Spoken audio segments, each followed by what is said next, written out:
Charlie Bruce here, interviewing Bill Paltridge, who was born in 1933 and lives at Many Crow at Avenue Range. It's 10th of July 2007. Now Bill, can I ask you about your early memories of Many Crow area? Yes. Right. Yeah. Oh, right. Yes. Yeah, sure. In those days, of course, there was very little development. The area they'd tried farming the area in the late 1870s, and because the country got so wet, farming idea of growing wheat was given away, and it went back to, reverted back to pastoral holdings of quite large size. Many Crow was set up in 1880, country was taken away from Canbank. It comprised about 24,000 acres, which was a sort of average size for that at that time, and carried about 5,000 sheep. That was your grandfather's? Yes. Many Crow, yeah. Yep. Well, it belonged to Shannon's from 1880 to 1900, and Grandfather bought it in 1901.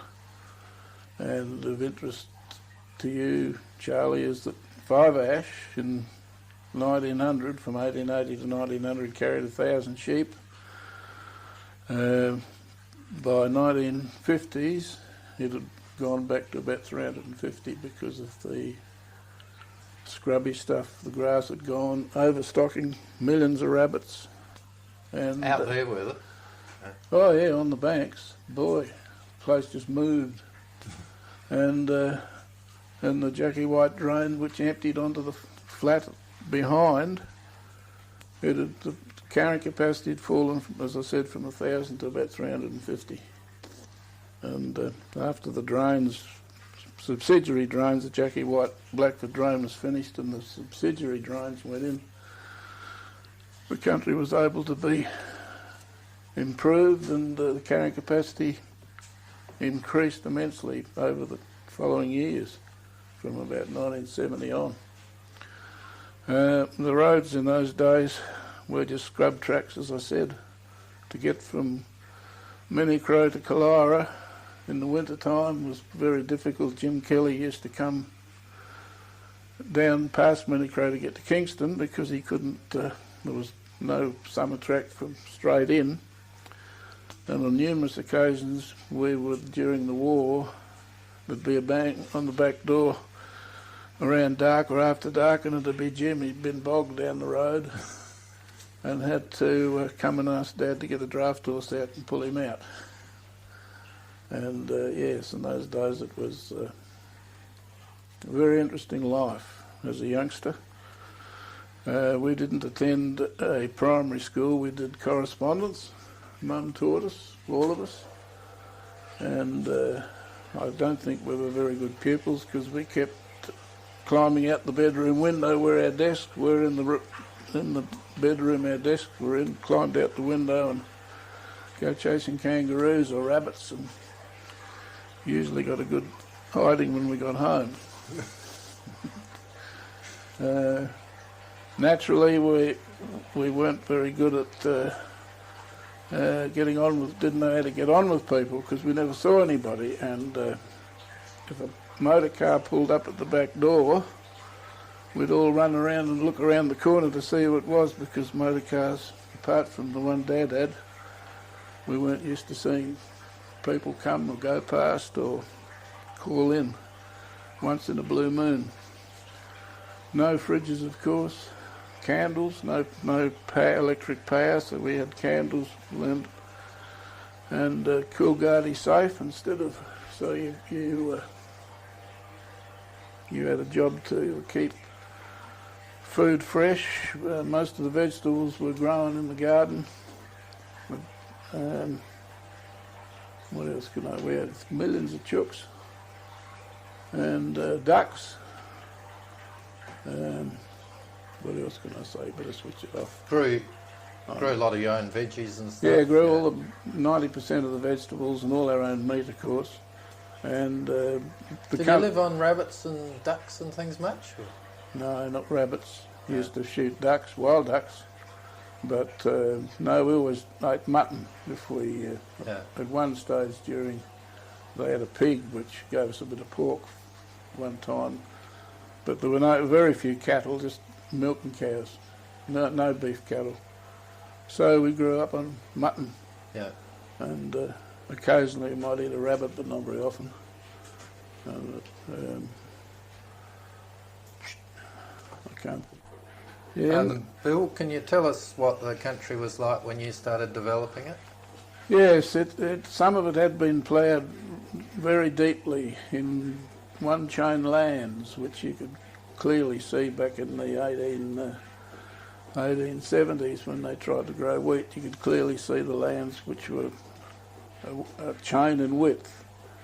A lot of cutting grass and broom tea tree, emu grass, very hard, used to dry it very hard in the summertime, and of course got flooded in the winter time. Really flooded too much to grow a great deal of feed. Ryegrass and bailey grass were about the main grasses. Some super had been put out over the years, but really development started in about 1952, I think, when I came back from school. Dad bought a Fordson tractor and some vertical plough, and we began to plough up a couple hundred acres every year. The results weren't particularly good because of the flooding in the winter time, and really the country didn't start to produce a great deal per acre until the drains went in, which was once the Blackfoot and Jackie White drain were finished, and they put in the subsidiaries, JW1, 2, 3, etc. Then the country really started to produce what it's come to its potential. Being very sort of hard ground, it was very dusty, and ploughing in the summertime, you'd go out and come back with half an inch of dust all over you.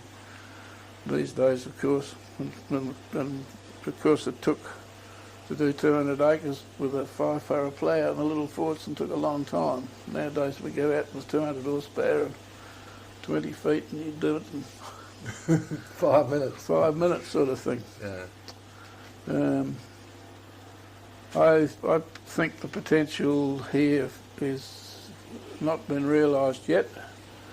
I doubt whether we can get a great deal more carrying capacity in livestock, but I believe that with some more drainage that it will grow crops, and it appears that most of the country goes that way because of the population increase.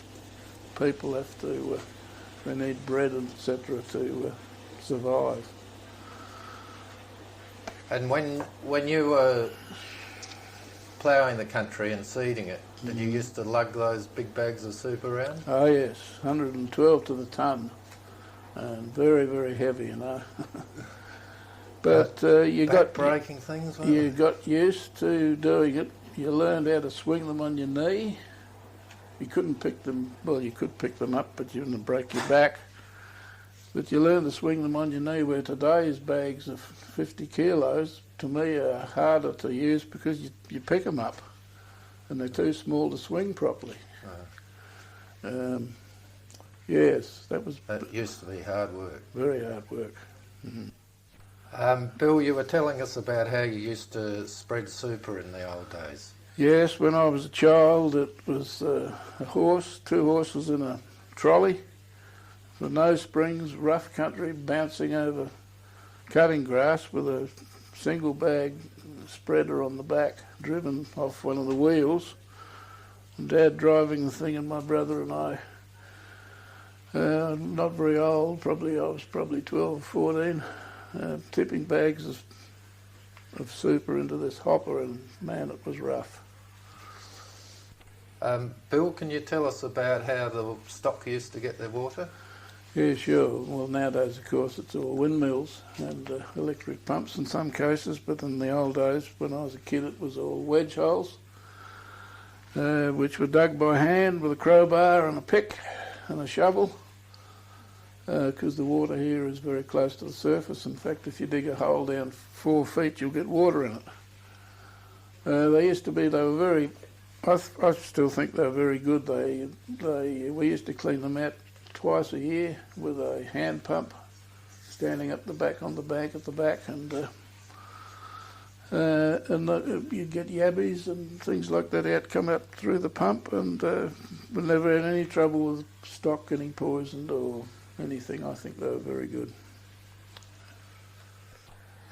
Bill, you've got a petition here from 1915 about getting the phone on an avenue. Could you tell us about that? Yeah, well, I don't know exactly when it came, but I've got a copy of the original petition from the people of Avenue asking for the phone. What I can tell you is that the first, after the Avenue, the first phone that went on was Canbank, and then later on, when in 1928, my father and one of his brothers put up 6 miles of line by themselves and hooked onto the avenue to the Canbank line, which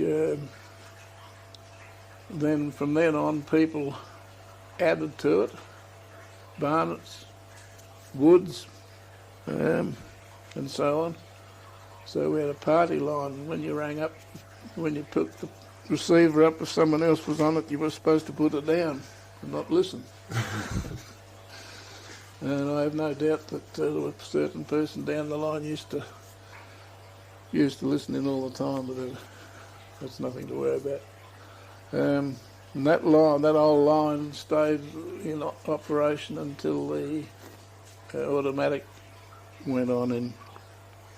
I'm not sure of the date the automatic went on, but that old line was still there, rusty wire, and it still worked. Yeah. And that's about all I can tell you. A real saviour.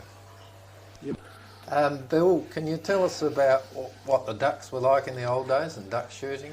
Yes, well, on the western side of the flat here, where the Jackie White and Blackford drains go through, used to be deep swamps, and they used to dry up a lot of the time, but sometimes they were permanent. And the ducks used to breed there, would be there by the million. And I had a little Australian terrier which chased a ball, and if we wanted a feed of ducks, we'd go over, hide in the bushes and throw the ball out. The dog would run out and bring it back, and you'd throw it out again, and the dog would run out and bring it back. And about 10 million ducks would come out of the water and run up the bank trying to see what the dog was doing. Of course, it was blue murder then. And they will even come out if you wave a flag. Bill, would you like to tell us about the Aboriginals who are around? Well, yes, okay. The local tribe was called the Narranyeri tribe. It's actually spelt with a G to start with, but the English pronunciation is Narranyeri. They're a sub-tribe of the Boandicks, which were around Mount Gambier. I knew 3 of the descendants who were shearers in the district, and there are still descendants of them living in Kingston. And there was Milton Wilson, Lenny Watson, and Philip Bonney.